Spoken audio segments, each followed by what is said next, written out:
Very few people have ever crossed from Upper Dolpo to the isolated communities of Mugu. From here, it was a fairly easy trail to Rara Lake, and then on to our eventual destination, Hilsa, on the border with Tibet.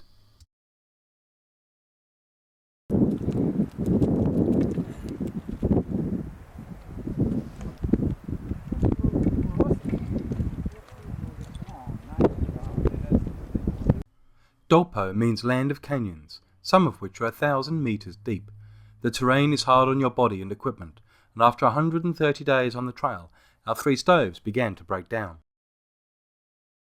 Karma, now nicknamed the engineer, desperately tried to keep us in hot mills. It was time I called Judy for spare parts, and after days of trying, I finally got through. Now what? God, I'll never get any peace. Although rarely glamorous, Judy's logistical job was a critical part of our successful GHT traverse. Without her help, we could never have done it. Yeah. Meanwhile, we pushed on along trails once used by smugglers to Tibet. We are truly standing on the spine of the Himalaya. We have the final range to our north and the ranges to our south, and we're smack bang in the middle of the Great Himalayan Range. And this chaos is Upper Dolpo. These valleys, canyons, mountains seem to go on forever. Truly a wonderful place.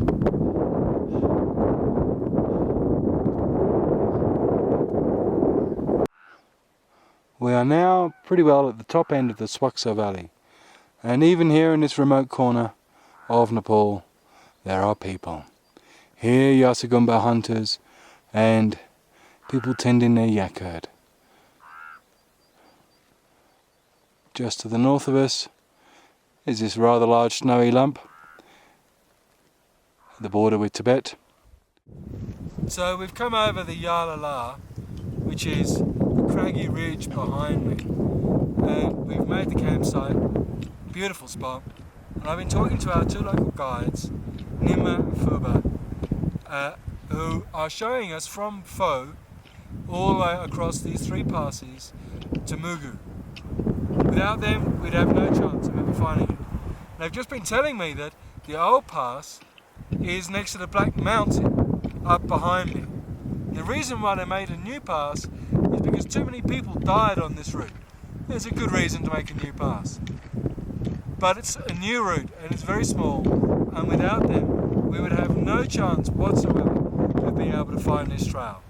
So I'd like to say thank you, a big namaste to Ningma and Fuba.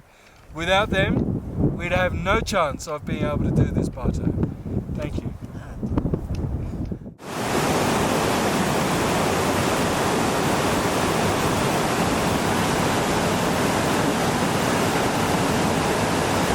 Where Pemba is, there's a very slippery rock and a branch of a tree that's also very slippery. And it takes a little bit of nerve.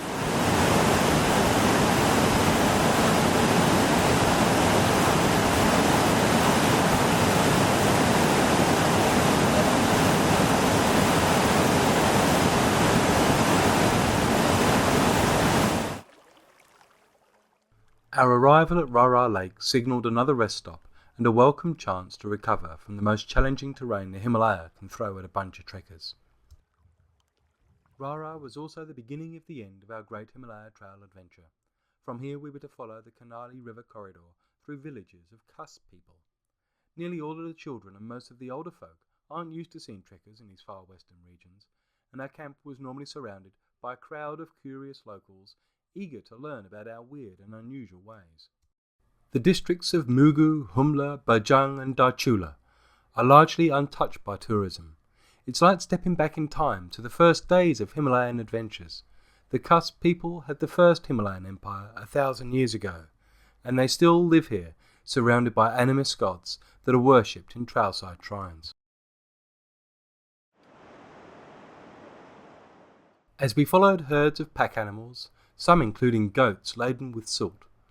We again found ourselves in a dry and forbidding land. It felt like we were approaching the end of the world rather than the end of Nepal.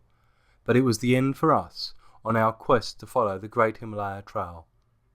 There's over 3,500 kilometres of Great Himalaya Trail routes in Nepal alone, so if the high route is not your cup of tea, why not try one of the cultural trails and discover another world?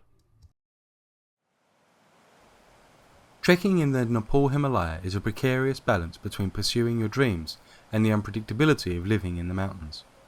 Without a strong, dedicated and committed team, it would be impossible to attempt the Great Himalaya Trail high route, and I feel forever indebted to everyone who helped make our trip a success. And of course, sharing the trail with friends made it all the more special. Extreme trekking requires the ultimate sacrifice. This is Sandra having a wash with a cup of hot water. It's not the extreme sacrifice, because if it was, it would be a cup of cold water. We have Karma, Tendi, Tenzing, and who we have? Oh, Lakpa. He made the trail for this morning. Tough work.